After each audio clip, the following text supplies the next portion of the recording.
Rabbi इश्रह ली सदरी व यस्सिर ली अमरी वहलुल उक़दतम मिन लिसानी यफ़क़हू क़ौली। अस्सलाम वालेकुम, my name is doctor Sofia Usama and today we are going to discuss about hypoglycaemia in paediatrics. This lecture is made from Nelson paediatric 22 edition. और इस lecture में हम बेसिकली डिस्कस करेंगे हाइपोग्लाइसीमिया के बारे में, इसकी प्रेजेंटेशन, इसकी मैनेजमेंट और फिर इसका डायग्नोसिस हम कैसे बनाते हैं। तो हम स्टार्ट करते हैं लेक्चर। हाइपोग्लाइसीमिया, ये पॉइंट्स हैं कि ट्रू अबाउट हाइपोग्लाइसीमिया आर पर mole of glucose oxidation give 38 mole of ATP. GLUT1 transporter facilitated diffusion requires for cerebral transport of glucose. Definition of hypoglycemia: when blood sugar level low enough to cause severe cerebral signs and symptoms, and all of the above. So the best answer is all of the above are true about hypoglycemia. At target of blood sugar 50 milligram per deciliter, what happens? Neuroglycopenic response impaired हो जाता है, cognitive function impaired होते हैं, hormonal response impaired होता है। So the best answer is neuroglycopenic response जो है वो इम्पेयर्ड हो जाता है। Next question is why neonates have hypoglycaemia. Common cause क्या है, उसके लॉन्ग टर्म इफेक्ट्स क्या होते हैं। Neonates have hypoglycaemia due to hyperinsulinism. They have permanent cognitive plus developmental delay. Epilepsy can occur. Also there is behavioral issues. Features क्या होते हैं hypoglycaemia. Neonates and infants are asymptomatic in hypoglycaemia और Whipple's triad होता है बच्चों के। Now approach हम discuss करेंगे अबाउट हाइपोग्लाइसीमिया के बारे में। ओल्डर चिल्ड्रन में विपल्स ट्राइएड होता है, इन्फेंट्स और यंग चिल्ड्रन में हाइपोग्लाइसीमिया जो है वो एसिम्टोमेटिक होता है। ग्लूकोज के कंट्रोल की स्क्रीनिंग या ग्लूकोज लेवल्स जो हैं वो हम उसकी स्क्रीनिंग करवाते हैं। Large for gestational age babies में, पेरिनेटल स्ट्रेस जिनको हो, इन्फेंट ऑफ डायबिटिक मदर में कुछ सिंड्रोम्स के साथ एसोसिएशन होती है हाइपोग्लाइसीमिया की, और जिनमें फैमिली हिस्ट्री होती है हाइपोग्लाइसीमिया की।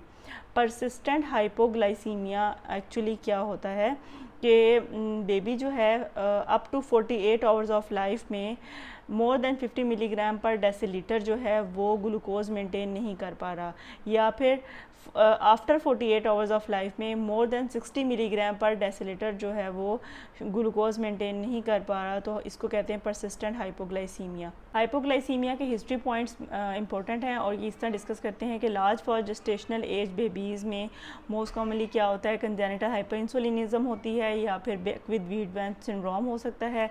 Small for gestational age babies में हाइपोग्लाइसीमिया का कॉज पेरिनेटल स्ट्रेस की वजह से या हाइपर इंसुलिनिज्म की वजह से होता है, मैटरनल डायबिटीज़ की वजह से इन्फेंट ऑफ डायबिटिक मदर होते हैं और इनमें हाइपोग्लाइसीमिया होता है। फैमिली हिस्ट्री में अगर सडन इन्फेंट डेथ की कोई हिस्ट्री है या फिर डायबिटीज़ की हिस्ट्री है तो ये भी पूछनी होती है। जब बच्चे को एग्जामिन करते हो तो क्या क्या चीज़ें देखना बहुत ज़रूरी हैं। लीवर का एग्जामिनेशन बहुत ज़रूरी है फॉर GSTs के लिए। कंजेनिटल हार्ट डिजीज़, हार्ट के एग्जामिनेशन ज़रूरी है फॉर कंजेनिटल हार्ट डिजीज़ जिसमें perinatal stress, hyperinsulinism, Kabuki syndrome या टर्नर सिंड्रोम में कंजेनिटल हार्ट डिजीज़ होती है। मिड लाइन डिफेक्ट्स होते हैं अगर पेशेंट को हाइपोपिट्यूटरिज्म साथ हाइपोग्लाइसीमिया हो। मैक्रोग्लोसिया, जुबान बड़ी होती है बैक विद वाइडमैन सिंड्रोम में। हाइपर पिगमेंटेशन होती है प्राइमरी एड्रीनल इनसफिशेंसी में, और शॉर्ट स्टेचर होता है अगर ग्रोथ हार्मोन डेफिशिएंसी हो या फिर ग्लाइकोजन स्टोरेज डिजीज़ के अंदर होती है। क्रिटिकल सैंपल क्या होता है और हम ये कब लेते हैं, taken at plasma glucose less than 50 milligram per decilitre और taken at plasma glucose less than 40 milligram per decilitre. So the best answer is ये हम लेते हैं less than 50 milligram per decilitre जब प्लाज्मा ग्लूकोज होती है तो क्रिटिकल सैंपल लेते हैं। Critical sample only blood sample taken और both urine and blood sample same time पे लेते हैं। So answer is both urine and blood sample जो है वो सेम टाइम पे लेते हैं। क्रिटिकल सैंपल नियोनेट्स में किस टाइम पे लेना इफेक्टिव होता है, before 72 hours of life is helpful और after 72 hours of life is helpful. So the best answer is after 72 hours of life is helpful, क्योंकि शुरू के 3 दिन में बच्चों को ट्रांजिएंट हाइपोग्लाइसीमिया भी होता है जो कि इम्प्रूव कर जाता है। सो 3 दिन के बाद आप जो हैं वो क्रिटिकल सैंपल लेते हैं नियोनेट्स का।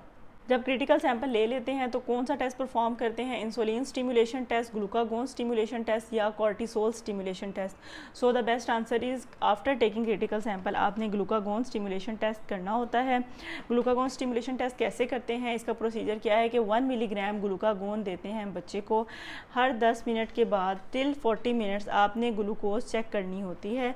अगर इसका बेस लाइन से मोर देन 30 पॉइंट्स इंक्रीज़ कर जाते हैं ग्लूकोज के, तो ये हाइपर इंसुलिनिज़म को डायग्नोज करता है। अगर कोई इंक्रीज़ नहीं आता फर्स्ट 20 मिनट्स के अंदर, क्योंकि 40 मिनट्स तक आपने लेना चेक करना होता है शुगर को, अगर शुगर के 20 मिनट में कोई इंक्रीज़ नहीं आ रहा तो आपने टेस्ट को टर्मिनेट कर देना होता है और बच्चे को ग्लूकोज या जूस ऑफ़र करनी होती है। आप क्रिटिकल सैंपल में कौन कौन से टेस्ट करते हैं, इसमें कीटोजेनेसिस के लिए बीटा हाइड्रोक्सी ब्यूटाइरेट का टेस्ट करते हैं, फ्री फैटी एसिड लेवल्स लेते हैं, लाइपोलाइसिस के लिए ग्लाइसीमिक रिस्पॉन्स देखते हैं to glucagon, insulin level check करते हैं, कॉम्प्रिहेंसिव मेटाबॉलिक पैनल होता है, C peptide, cortisol, growth hormone, lactate, ammonia levels और इंसुलिन लाइक ग्रोथ फैक्टर 1 या BP1 लेवल्स लेते हैं।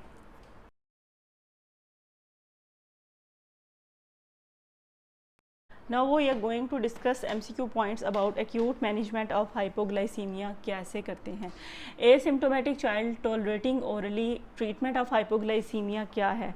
15 gram of rapid acting carbs दें जो कि 4 ऑन्स जूस के हैं या क्रैकर्स दें, IV डेक्सट्रोज दें 10%। सो एसिम्टोमेटिक चाइल्ड में जो कि ओरली ले रहा है आपने उसको 15 ग्राम कार्बोहाइड्रेट्स देने हैं, रैपिड एक्टिंग, ठीक है। सिम्टोमेटिक हाइपोग्लाइसीमिया है बच्चे को, सिम्टम्स ही हैं साथ हाइपोग्लाइसीमिया भी है, तो ट्रीटमेंट आपने क्या देना है, आपने IV डेक्सट्रोज 10% देना है, 2 ml पर kg बोलस या ओरल ग्लूकोज जेल देनी है। So the best answer is IV dextrose 10%, 2 ml पर kg का बोलस देना है। नॉर्मल ग्लूकोज लेवल जो हैं बच्चों में क्या होते हैं, चिल्ड्रन में क्या होते हैं, more than 50 milligram per decilitre, more than 70 milligram per decilitre और more than 60 milligram per decilitre.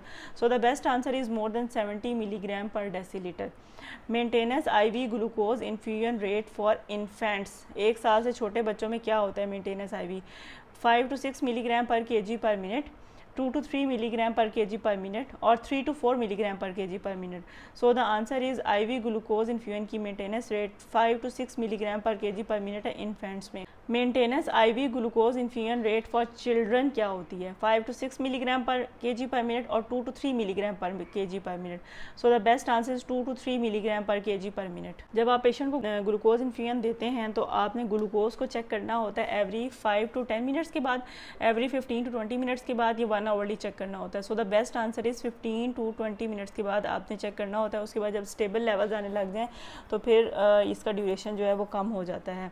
Next question is if the child is asymptomatic plus hypoglycaemia है उसको, उसकी BSR less than 50 milligram per decilitre, next best step आपने क्या करना है, start करें treatment to manage hypoglycaemia और क्रिटिकल सैंपल लेना है। सो इसका बेस्ट आंसर ये है कि आपने क्रिटिकल सैंपल लेना है, ठीक है। लेकिन अगर बच्चा सिम्टोमेटिक है, हाइपोग्लाइसीमिया है, तो आपने इमीडिएटली स्टार्ट करना है ट्रीटमेंट पहले। ऑन गोइंग मैनेजमेंट हाइपोग्लाइसीमिया की क्या होती है कि मेंटेनेंस करनी होती है आपने यूग्लाइसीमिया की, जिसमें शुगर लेवल मोर than 70 milligram per decilitre maintain करने हो, बच्चे की नॉर्मल डेवलपमेंटल और ग्रोथ हो, मॉनिटर करने हैं मेडिकेशन के साइड इफ़ेक्ट्स, और इमीडिएटली कोई भी स्टेरॉइड्स, कॉर्न स्टार्च या फोर्स फीडिंग बच्चे को नहीं करवानी है ताकि उसकी शुगर में इंक्रीज़ हो जाए, इनके साइड इफ़ेक्ट्स होते हैं, ठीक है। अब हम पढ़ने लगे हैं डिसऑर्डर्स ऑफ हाइपोग्लाइसीमिया कौन कौन से हैं, 1 by 1 डिस्कस करेंगे MCQ की फॉर्म में। सो फर्स्ट इज़ हाइपर इंसुलिनिज़म क्या होती है, इसमें ये होता है कि इंसुलिन का लेवल बॉडी में इंक्रीज़ होता है जिसकी वजह से हाइपोग्लाइसीमिया हो रहा होता है बॉडी के अंदर।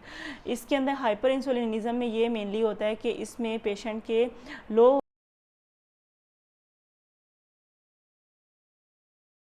Free fatty acid levels and beta hydroxybutyrate levels, और there is positive glycaemic response होता है ग्लूकागोन एडमिनिस्टर करने से, इंक्रीज ग्लाइसेमिक रिस्पांस आता है, शुगर लेवल जो होती हैं वो इंक्रीज़ हो जाती है। Most common cause of persistent hypoglycaemia in children, hyperinsulinism की वजह से infant of diabetic mother, insulinoma और factitious hypoglycaemia. So the best answer is hyperinsulinism की वजह से मोस्ट कॉमन कॉज है परसिस्टेंट हाइपोग्लाइसीमिया का।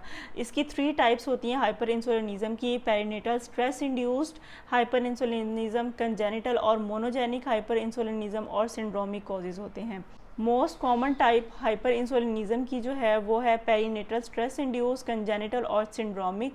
सो the answer is perinatal stress induce is most common type of hyper insulin. Perinatal stress induced hyperinsulinism क्या होती है? ये common होती है प्री टर्म में, small for gestational age babies में, IUGR में और प्री एक्लैम्पशिया में. ये रिजॉल्व कर जाती है with in first 3 to 6 months of life में. इसमें पेशेंट को जब हम हाइपोग्लाइसीमिया के लिए ओरल मेडिकेशन डायज़ॉक्साइड देते हैं तो इसका रिस्पॉन्स अच्छा आता है. और लेकिन जिन बच्चों में डीरेंज होते हैं, LFTs या हाइपोक्सिक इस्कीमिक एन्केफेलोपैथी की हिस्ट्री होती है, उनमें कोई रिस्पॉन्स नहीं आता है. कंजेनिटल हाइपर इंसुलिनिज्म मोनोजेनिक जो होती है उसके फीचर्स क्या होते हैं? इसमें पेशेंट को हिस्ट्री होती है कंसंग्यूनियस मैरिज की. ये मोस्ट कॉमन और सवियर टाइप है, ठीक है.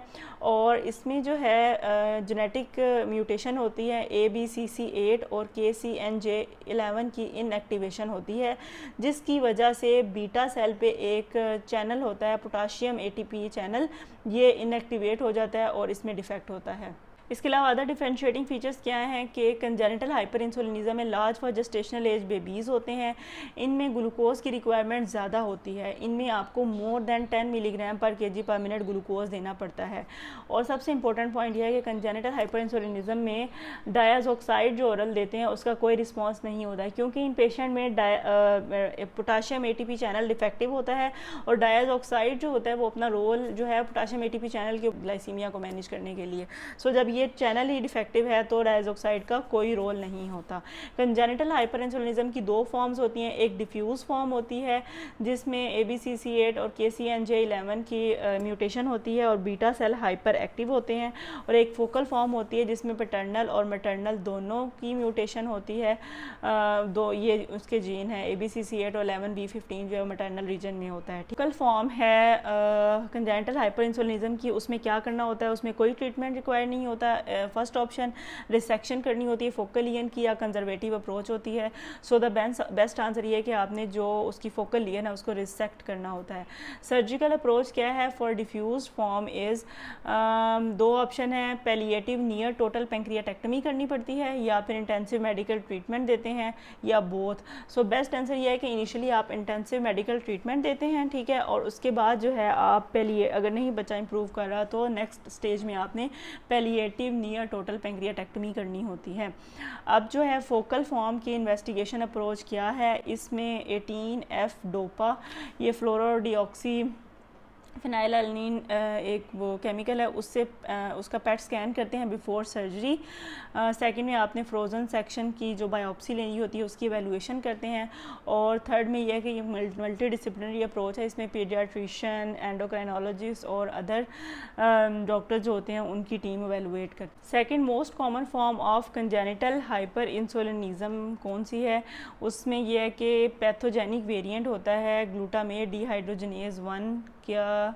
और इसमें मेनली ये होता है कि amino acid stimulated insulin secretion जो होती है वो डिफेक्टिव होती है.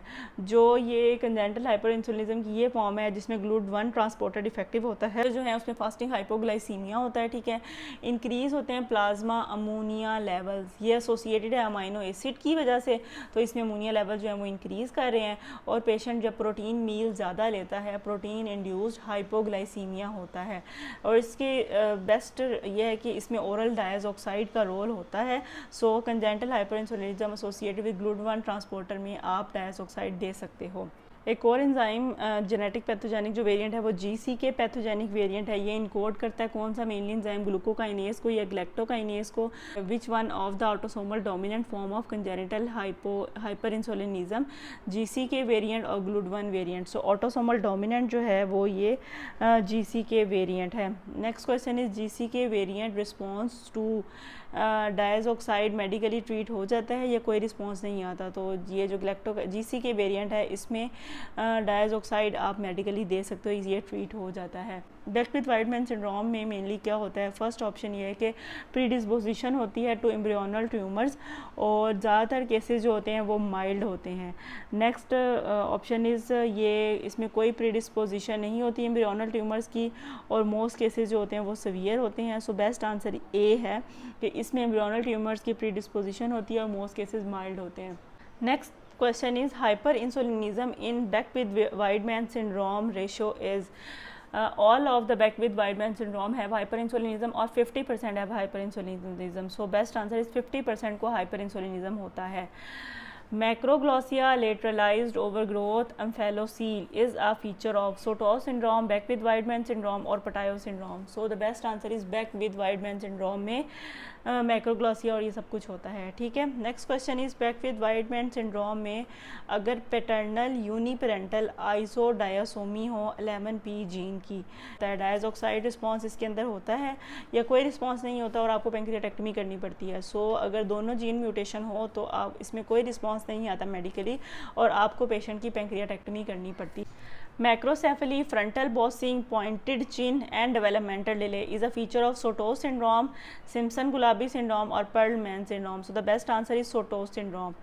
Polydactyly, hepatomegaly, coarse facial features, broad feet, features of Simpson-Gulabi syndrome, Perlman syndrome or Sotos syndrome. So the best answer is Simpson-Gulabi syndrome. Inverted V-shaped upper lip, hypotonia, developmental delay and tumor risk is associated with Gulabi-Behmal syndrome, Perlman syndrome और Sotos syndrome. So the answer is Perlman में V-shaped upper lip होते हैं, hypotonic होता है और tumour का risk होता है. काबुकी एक डिफरेंट सा सिंड्रोम है. इसके जो और भी काफ़ी ज़्यादा फीचर्स हैं लेकिन कुछ एक स्पेसिफिक फीचर्स जो फिजिकली देखते हैं उसमें आर्च्ड आईब्रोज होती हैं, इसकी लॉन्ग आई लैशेज़ होती हैं, स्कोलियोसिस होती हैं और साथ हाइपोटोनिया होता है.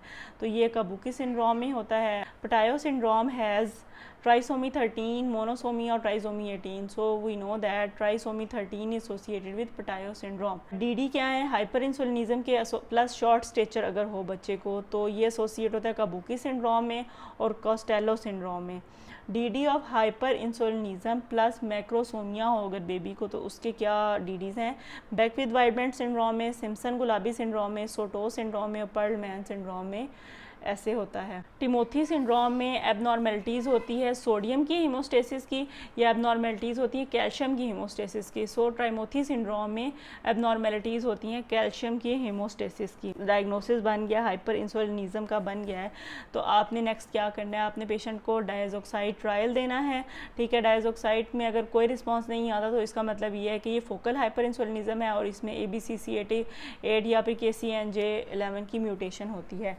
और अगर डायजोक्साइड ट्रायल पॉजिटिव आता है, बच्चे की शुगर लेवल इंप्रूव हो जाती हैं, तो हाइपोग्लाइसीमिया हाइपोकीटोसिस जो है वो करेक्ट हो जाती है, जिसका मतलब ये है कि फीडिंग और ओवरनाइट फास्ट के साथ भी पेशेंट का ग्लूकोज मोर देन 70 मिलीग्राम पर डेसीलीटर है और बीटा हाइड्रोक्सी ब्यूटाइरेट लेवल जो है वो मोर देन 2 मिलीमोल पर लीटर है बिफोर ग्लूकोज जो है वो 50 से कम हो ड्यूरिंग फास्टिंग. सो ये होता है कि डायजोक्साइड ट्रायल आपका इसमें पॉजिटिव आता है. सेकेंड लाइन जो मेडिकल ट्रीटमेंट है वो क्या है? इसमें ऑक्ट्रियोटाइड एक मेडिकेशन है जो कि सोमैटोस्टैटिन एनालॉग्स हैं, ये देते हैं. इसमें मल्टीपल इंजेक्शंस डेली देने होते हैं, इसलिए ये वाला मेडिसिन जो है वो कम इस्तेमाल होती है. एक और जो है वो लेनरियोटाइड है, ये लॉन्ग एक्टिंग है, मंथली देते हैं और ये 1 साल से बड़े बच्चे में देते हैं. सो ये ज़्यादा हेल्पफुल होती है क्योंकि ये इसका 1 मंथ इंजेक्शन होता है. Fulminant necrotizing enterocolitis occur with somatostatic analogues in more than 1 year of old or infants plus less than 1 year of age. So the best answer infants में और less than 1 year of age में अगर आप somatostatin analogues दो तो उनको नेक हो सकता है. ठीक है. क्रिटिकल सैम्पल इंसुलिन या प्लाज्मा सी पेप्टाइड लेवल्स की कट ऑफ या रेंज क्या है? इसमें क्रिटिकल सैम्पल में plasma insulin more than 2 micro unit per ml और C peptide more than equal to 0.5 nanogram per ml या फिर प्लाज्मा इंसुलिन मोर देन 5 और C peptide less than 0.5. So answer ये है कि इंसुलिन जो है वो 2 या 2 से ज़्यादा हो और सी पेप्टाइड 0.5 से ज़्यादा हो.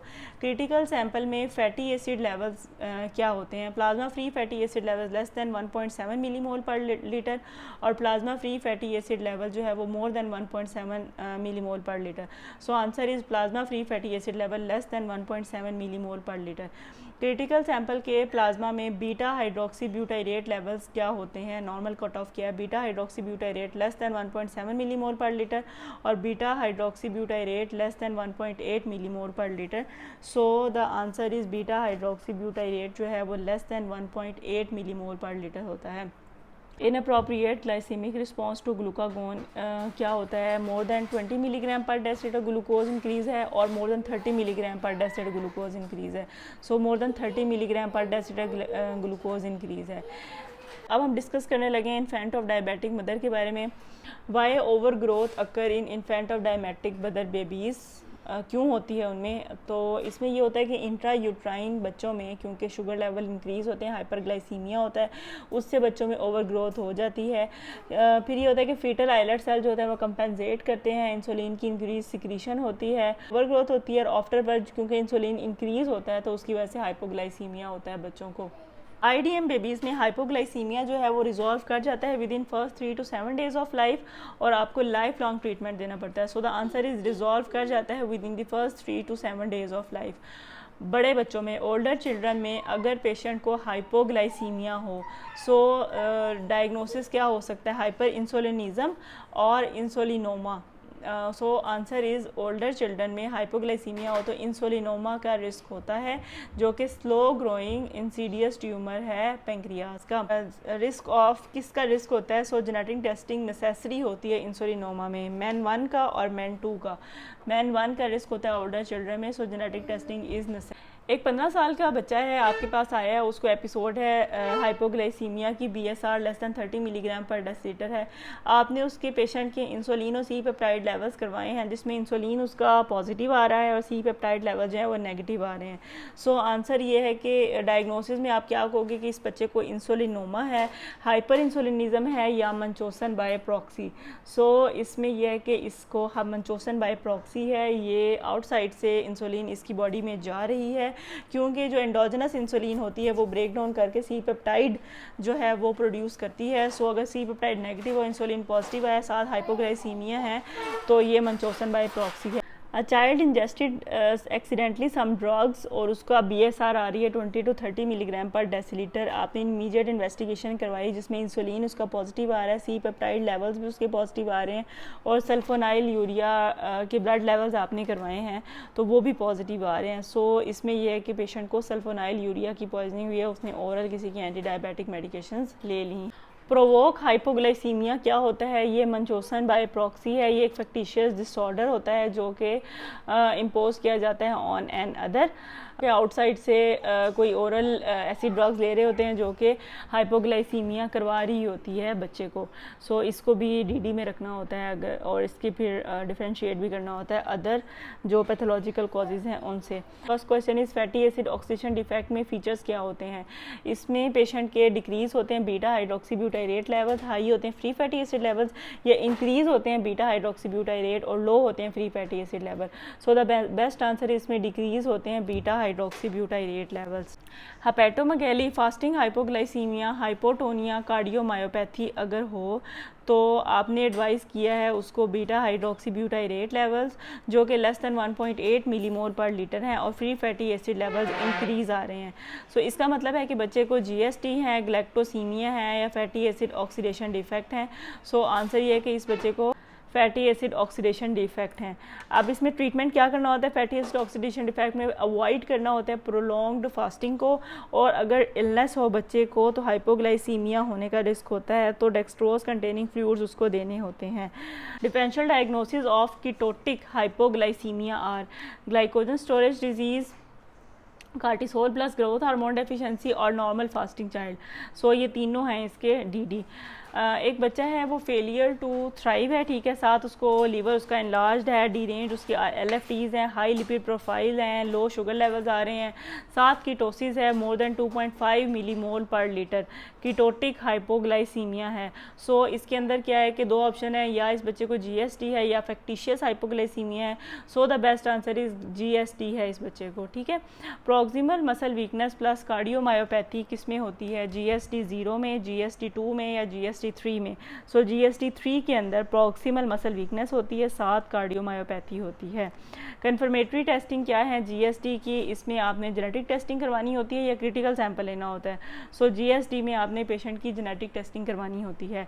ट्रीटमेंट क्या है GST का? इसमें आपने पेशेंट को अनकुक्ड कॉर्न स्टार्च थेरेपी देनी होती है, प्रोटीन सप्लीमेंटेशन देनी होती है और फास्टिंग को अवॉइड करना होता है। कीटोटिक हाइपोग्लाइसीमिया हो और साथ मिड लाइन डिफेक्ट्स हों तो इसमें जो मोस्ट इम्पोर्टेंट होता है उसमें आपने हाइपोपिट्यूटरिज्म के जो इन्वेस्टिगेशन है वो ज़रूर करवानी होती हैं।